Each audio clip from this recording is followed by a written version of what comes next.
Pengamanan Polda Metro Jaya diperketat pasca penggeledahan di 12 lokasi terkait penanganan 3 kasus korupsi. Penjagaan ketat dimulai dari pintu masuk hingga gedung Direktorat Reserse Kriminal Khusus Polda Metro Jaya.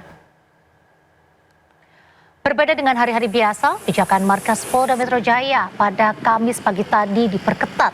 Sejumlah personil BRIMOB ditempatkan di beberapa titik, dimulai dari pintu masuk hingga ke gedung Ditreskrimsus. Patroli keliling juga dilakukan. Penjagaan diperketat pasca penyidik Kortas Tipikor Polri dan penyidik Ditreskrimsus Polda Metro Jaya menggeledah 12 lokasi dalam sejumlah kasus dugaan korupsi.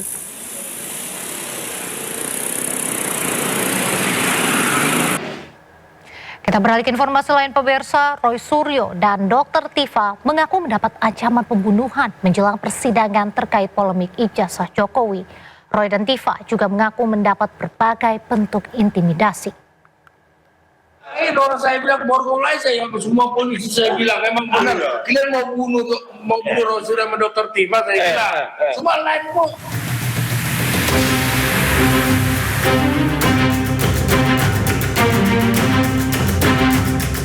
Dalam sebuah podcast atau siaran yang diunggah tim kuasa hukumnya Refli Harun, Roy Suryo mengungkap ada ancaman pembunuhan terhadap dirinya dan Dr. Tifa. Ancaman pembunuhan diungkap Roy Suryo terjadi di luar rumah sakit usai dirinya menjalani pemeriksaan kesehatan pasca penangkapan. Menurut Roy dan Tifa, ancaman yang muncul tidak membuat mereka gentar karena seluruh aktivitas terdokumentasi melalui siaran langsung.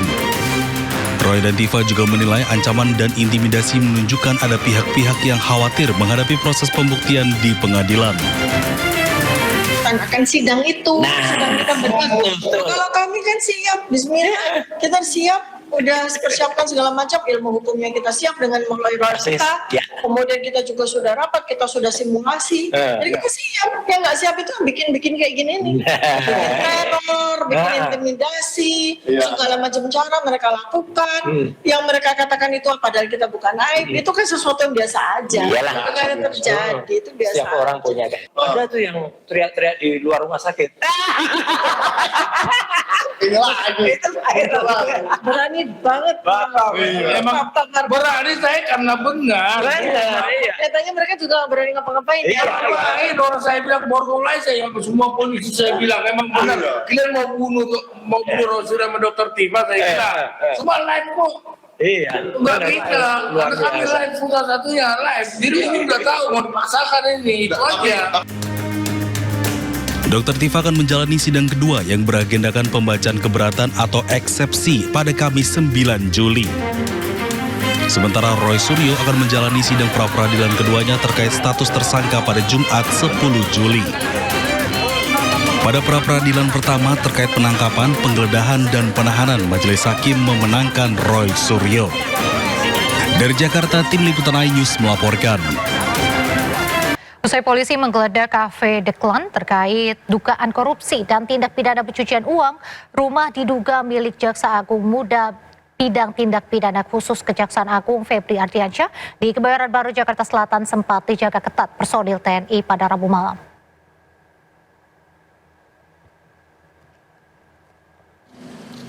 Sejumlah personil TNI berjaga-jaga di depan gerbang rumah mewah diduga milik Jampitsus Febri Ardiansyah.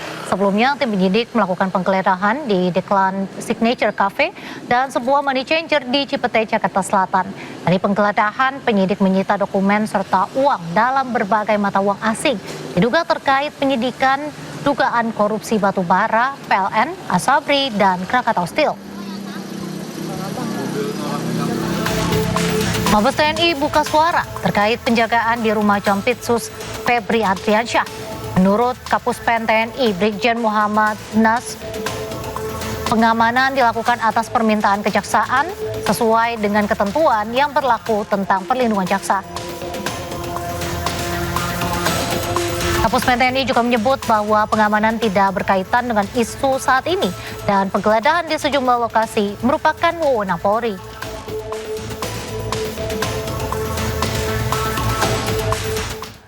Kabid Humas Polda Metro Jaya Kombes Pol Budi Hermanto menyatakan telah menyita sejumlah berangkas dan dokumen saat penggeledahan. Budi menjelaskan terkait pengamanan saat penggeledahan untuk menghindari gangguan yang menghambat penyelidikan. Ditemukan ada berangkas, termasuk beberapa koper, tapi ini juga ada dokumen. Kita juga nanti akan memastikan kembali apakah duit ini berada di dalam berangkas ataupun di dalam beberapa dokumen.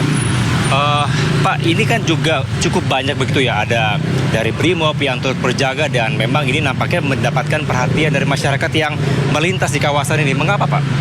Ya, kami melaksanakan ini sesuai dengan standar operation prosedur untuk terhadap adanya gangguan-gangguan. Kalau adanya gangguan-gangguan ataupun pihak-pihak yang mencoba menghalangi, menghambat proses penggeledahan. Proses penggeledahan ini bagian dari proses penyidikan. Dan kami sampaikan bahwa ada suatu ketentuan perundang-undangan di pasal 21 Undang-Undang Tindak Pidana Korupsi bahwa orang yang menghalang-halangi dapat dipidana melalui proses tersebut. Sidang lanjutan kasus ijazah Jokowi kembali digelar di Pengadilan Negeri Jakarta Timur. Sidang beragendakan pembacaan keberatan atau eksepsi dari kubu Dr. Tifa. Sidang dimulai sekitar pukul 9 waktu Indonesia Barat.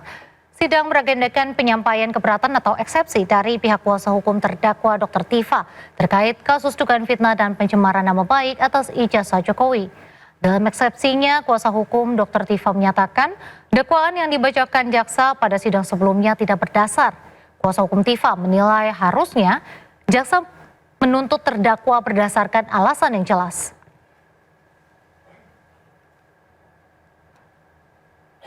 Presiden ke-7 RI Joko Widodo merespon putusan pra-peradilan yang dimenangkan Roy Suryo. Sementara terkait sidang pokok perkara, Jokowi menegaskan bahwa dirinya siap menghadiri persidangan jika diminta serta akan menunjukkan ijazahnya.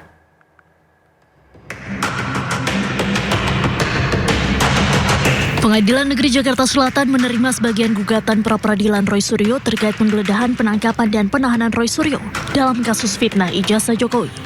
Hakim menyatakan penggeledahan, penangkapan, dan penahanan Roy Suryo tidak sah. Menanggapi hal itu, Jokowi mengaku terkait kasus yang melibatkan Roy Suryo dan Dr. Tifa, Jokowi akan menghormati proses hukum yang berlaku jika dirinya dipanggil oleh majelis hakim. Jokowi menekankan komitmennya untuk membuktikan keaslian ijazah miliknya. Ia menyatakan bakal membawa dokumen asli ijazahnya dari SD sampai S1. Hal ini berlaku untuk kedua persidangan, baik untuk perkara Roy Suryo maupun Dr. Tifa. Kita harus menghormati proses hukum yang ada dan mekanisme hukum yang ada. Kalau saya diundang oleh Yang Mulia Majelis Hakim untuk hadir di forum persidangan, ya saya akan hadir. Dan sesuai yang saya sampaikan yang lalu, saya akan membawa dan menunjukkan ijazah dari SD, SMP, SMA, dan S1 yang saya miliki. Diketahui babak baru kasus fitnah ijazah Jokowi kini tengah bergulir di meja hijau. Terdakwa Dr. Tifa telah menjalani sidang perdana di Pengadilan Negeri Jakarta Timur pada 2 Juli lalu. Sementara itu, berkas perkara terdakwa Roy Suryo masih menunggu jadwal persidangan resmi lantaran Roy sempat mengajukan gugatan pra-peradilan. Tim Liputan News melaporkan.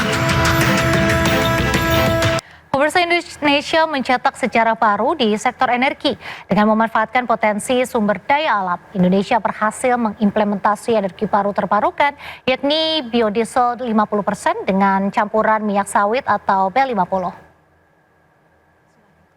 Presiden Prabowo Subianto resmi meluncurkan BBM jenis B50 atau biodiesel campuran minyak sawit 50%. Implementasi B50 ini merupakan keberlanjutan inovasi B40 yang berbasis komoditas kelapa sawit. Presiden menegaskan hadirnya B50 bisa mengurangi ketergantungan impor solar yang selama ini dilakukan. Selain itu, B50 merupakan langkah strategis pemerintah dalam mewujudkan ketahanan energi yang berasal dari komoditas unggulan dalam negeri. Presiden berharap B50 menjadi kekuatan ketahanan energi dalam negeri secara mandiri agar upaya impor bahan bakar terutama solar bisa dihentikan. Selain itu, dengan pemanfaatan B50 berbasis kelapa sawit diharapkan berdampak besar terhadap keberlangsungan produktivitas dan kesejahteraan petani sawit di seluruh daerah.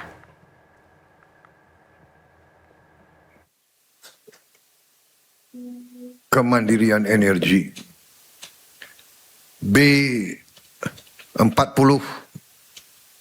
tidak cukup. Bahkan pada saat itu saya mendorong ke arah B100. Tapi menteri-menteri saya meyakinkan saya, Pak, dengan B50 saja kita sudah tidak import solar lagi dari luar negeri.